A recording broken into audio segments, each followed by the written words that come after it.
Hello students, welcome to our info education channel. আশা করছি তোমরা সকলে ভালো আছো। আজকের ভিডিওটা হচ্ছে ক্লাস 7-এর history first summative exam suggestion 2026। তোমরা সকলেই জানো ইতিহাসের ক্লাস 7 ইতিহাসে তোমাদের দুটো চ্যাপ্টারের পরীক্ষা হবে। প্রথম দুটো চ্যাপ্টার যে দুটো হলো যে তোমাদের পরীক্ষা হবে, সেই চ্যাপ্টারগুলো থেকে তোমাদের 1 নাম্বার, 2 নাম্বার, 3 নাম্বার আর 5 নাম্বারের প্রশ্ন থাকবে। মোট আমি এখানে 2, 3 আর 5-এর সাজেশান দিয়েছি। আবারও বলছি, বারবার আমি বলি, শর্ট কোশ্চেনের সাজেশান হয় না, এর জন্য পুরো বইটা ভালো করে তোমাদের পড়তে হয়। তবুও হলো যে আমি এখানে তাই আমি 1 নম্বরের কোনো সাজেশান দিইনি, 2 নাম্বার থেকে দিয়েছি। তো তোমরা দেখবে। ভিডিওটা শুরু করার আগে আমি বলে রাখি আরও একটা কথা, তোমাদের আমি এর আগে ভূগোলের সাজেশন দিয়ে দিয়েছি। ক্লাস 9-এ যারা পড়ো, ক্লাস 9-এরও আমি দিয়ে দিয়েছি, ইতিহাস ভূগোলের সাজেশন দিয়ে দেওয়া হয়েছে। তো লিঙ্ক আমি ডেসক্রিপশানে দিয়ে দেবো, তোমরা গিয়ে অবশ্যই ভিডিওগুলো দেখে আসবে। ক্লাস 7-এর ভূগোলের সাজেশন দেওয়া আছে, আবার বললাম, লিঙ্ক ডেসক্রিপশনে দিয়ে দেবো।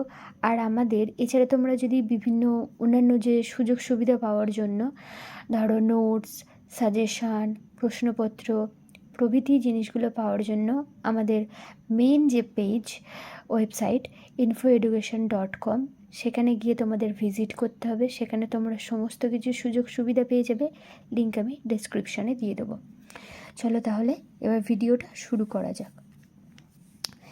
দেখো, আমি 2 নাম্বারের, আমি চ্যাপ্টার ওয়াইজ করিনি, পুরো সমস্ত অল ওভার দিয়ে দিয়েছি, তো তাই ভালো করে দেখে নেবে। 2 নাম্বারের কী দিয়েছি দেখো,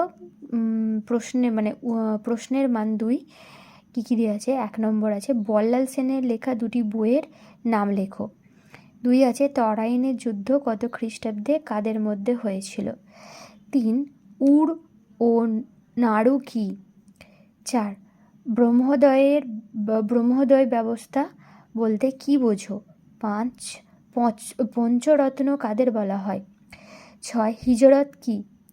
7 শশাঙ্ককে বৌদ্ধ বিদ্বেষী বলা হয় কেন। 8 দীপঙ্করের শ্রীজ্ঞান কে ছিলেন।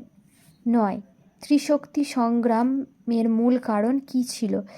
এটা তোমরা 3-এও করে রাখবে, এটা তোমরা 3-এর জন্য করে রাখবে। 10 পাল যুগের অর্থনীতি কৃষি নির্ভর হয়ে পড়েছিল কেন। 11 চর্যাপদ কি। 12 পুণ্ড্রবর্ধন কি। এবার মান 3, এখানে কি আছে দেখো, কয়েকটা টিকা আছে। টিকা লেখো মাৎস্যান ন্যায়। 2 টিকা লেখো ইউরোপের সামন্ততন্ত্র।